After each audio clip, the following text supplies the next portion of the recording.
This is Brother Peter Diamond, vaticancatholic.com. In Galatians 6:7 we read, quote, "Do not be deceived, God is not mocked, for whatsoever a man sows, that also will he reap," end quote. What we're seeing right now with the false traditionalists and their consternation about anti-Pope Francis is that they are reaping what they've sown.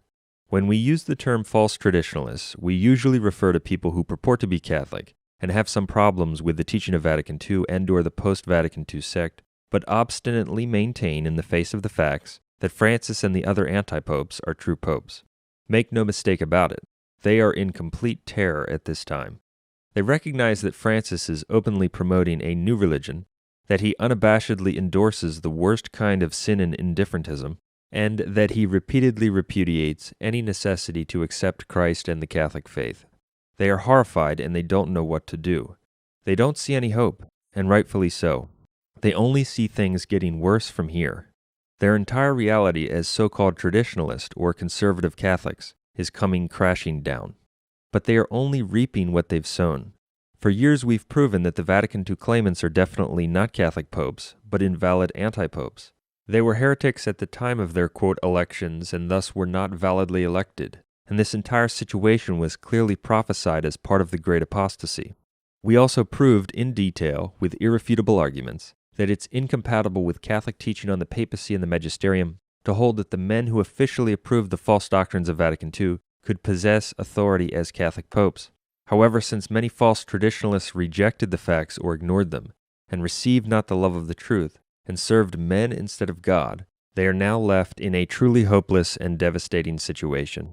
For example, in the past we proved that both John Paul II and Benedict XVI rejected the necessity for non-Catholics to convert. As our videos and book documented, John Paul II approved multiple agreements with schismatics that declared unity to be, quote, neither absorption nor fusion, and Benedict XVI on World Youth Day 2005 told Protestants that he rejects the ecumenism of the return, the notion that non-Catholics need to deny and reject their own faith history.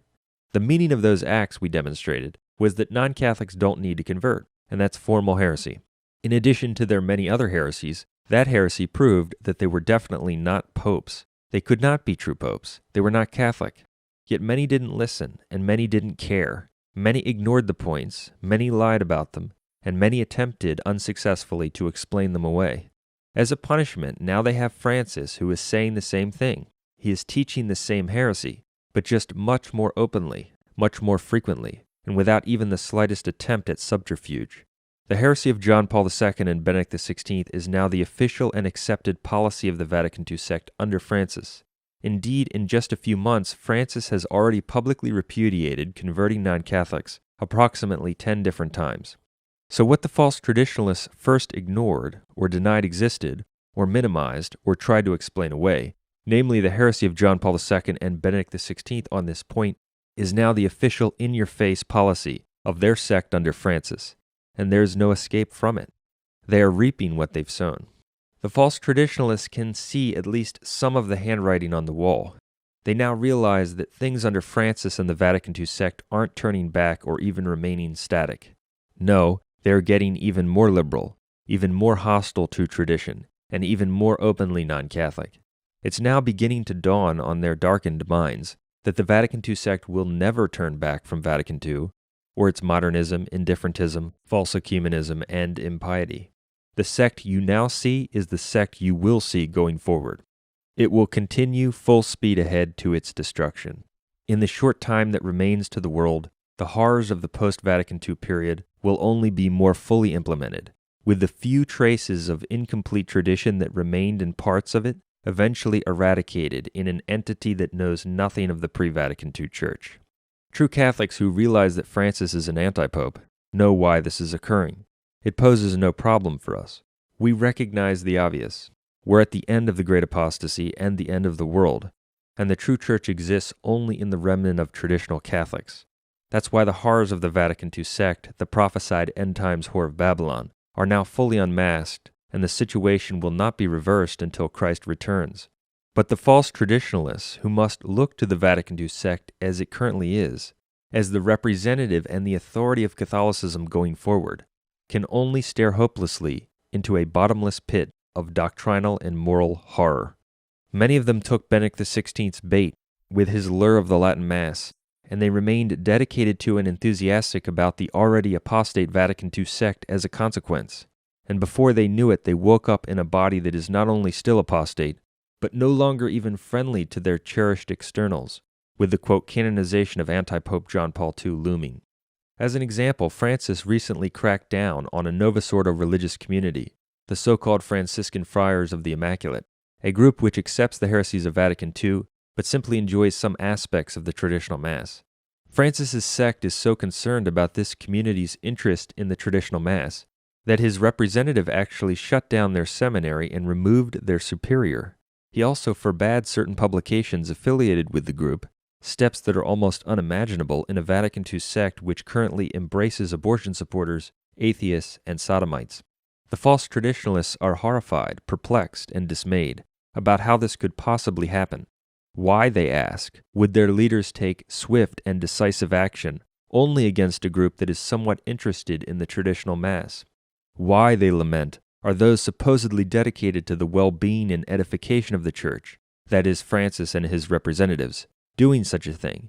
Why, they complain, can't Francis and his representatives see that the continuation of these modernist policies only serves to damage rather than build up the Church? To which we respond, are you so blind, O false traditionalists, that you cannot see that Francis and his minions don't care at all about the Catholic faith? Have you not yet figured out that they are thoroughly wicked and unbelieving heretics? What do you expect from Satan's instruments and representatives, who are used by him not for good, but to implement evil and heresy? How have you failed to recognize the distinct features of a false church, of invalid authority, and of false shepherds in what they display and roll out every day? No, we should not feel sorry for the false traditionalists or the community that's being persecuted under Francis. They are reaping what they've sown. We truly hope they convert to the full Catholic faith, and not just a rejection of anti-Pope Francis. But what they are experiencing now, the dismay, the disappointment, the horror, the recognition that they are indeed living under and within a complete fraud, is a microcosm, a foretaste of what they will experience at their judgments.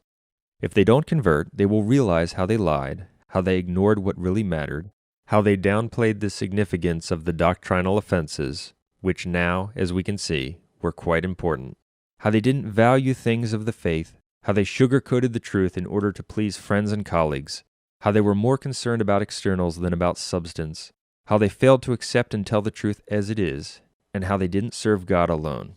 They will then realize that they acted in fraud, lived under a fraud, and perpetuated a fraud. They will accept their condemnation, but God gives them a foretaste of that now, with all the disappointment that anti-Pope Francis's sect brings. We hope more people see the truth and recognize the peace, the security, the power, and the consistency of the uncompromising Catholic faith, the only true faith, even in the world's darkest days.